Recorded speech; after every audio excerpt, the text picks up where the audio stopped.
Mr. Chairman, and thank you, Mr. Secretary, for being here today and bringing your team. And I just wanted to say how thrilled I am to hear that you've made the transition to the concept of running on principle and not just necessarily on the bureaucratic rules in the VA, because there's so many. I look forward to that as it kind of winds out my district.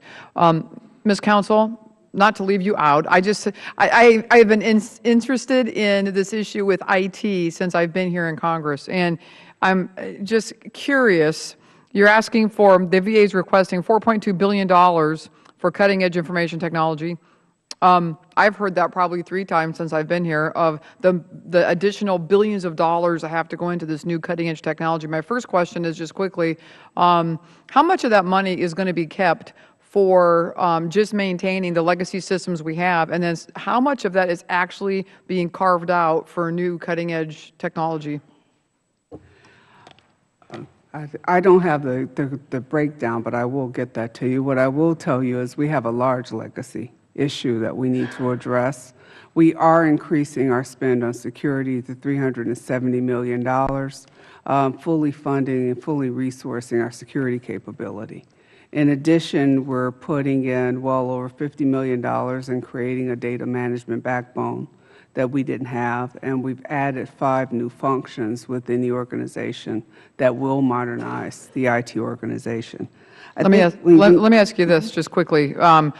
So is this money you're requesting, this $4.28 billion, is this going to take care then of the maintenance of the legacy system and achieve the goals that you're talking about right now? Or are we going to be looking next year at another $5 billion, another $6 billion? Is this take care and suffice to get the VA where you need to be per the goals that you just talked about? Yes, it does. Okay, I appreciate that.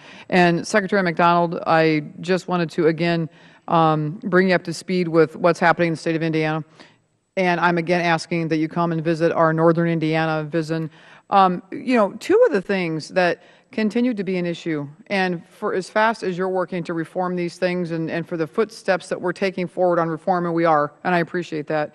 You know, we still deal with an issue in our district. It's probably not unlike anybody else in the country, but it really makes a difference in our district, is that all of our top-level VISN executives have been promoted around the country. And now we're just not dealing with doctor shortages and nursing shortages. Now we're dealing with administrative shortages. So when a veteran exhausts all you know, appeals and those processes, they come to the congressional office and they say, will you help? And they're at the end of their end. And now, as we have to get involved in that with congressional inquiries and battling for the sake of our veterans and trying to bring those mountains down, we're going through temporary people that really aren't really accountable to anybody, and it's really provides zero transparency then as we try to come and in good faith with the VA, try to figure out where some of these mishaps are. And I just want to give you the one example because I'm going to need your help on this situation is I've got a veteran that was in the appeals process for years, and it's been back and forth where the VA will say no, they'll deny him, and then they'll come back and they'll prove some point and they'll say yes, they'll say no, and they'll say yes. This guy in bad health with serious heart complications and surgeries is left holding a bag that now the VA says, yes, we're going to pay the bill, and the hospitals are coming back to him with interest over the last 4 years. I've got a veteran right now responsible for $10,000 of interest, and this was never his fault. But I look at part of that of saying, can you help us mitigate that with the VA, number one. Number two, how long can we possibly, and can the VA possibly run with temporary administrators? If you could, Congresswoman, please get me his name. I will. And I will work on that. We have the ability to give relief on that. If we made a mistake, to give relief, financial relief on that interest that he would be charged. So on all these things, don't you know, if a veteran comes to you, give him my phone number, give him my email address. You don't need to deal with it. We will. And we'll get it effectively resolved. The issue you mentioned on vacancies is one of the biggest issues we face, if not the biggest issue we face.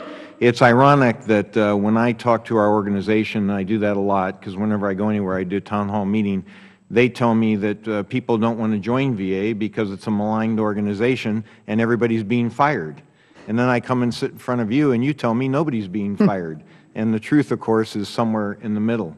And our applications are down over 75% for available positions, and that's just unacceptable. It's a great place to work, and I've encouraged each and every one of you, and the chairman has done it, and the ranking member, to go recruiting with me. And let's stand together and recruit the future leaders of this organization. Just curious, does this budget reflect any kind of new recruitment efforts or the tools that you need to do that? Absolutely. Okay, I appreciate that. I yield back, Mr. Chairman. Thank you.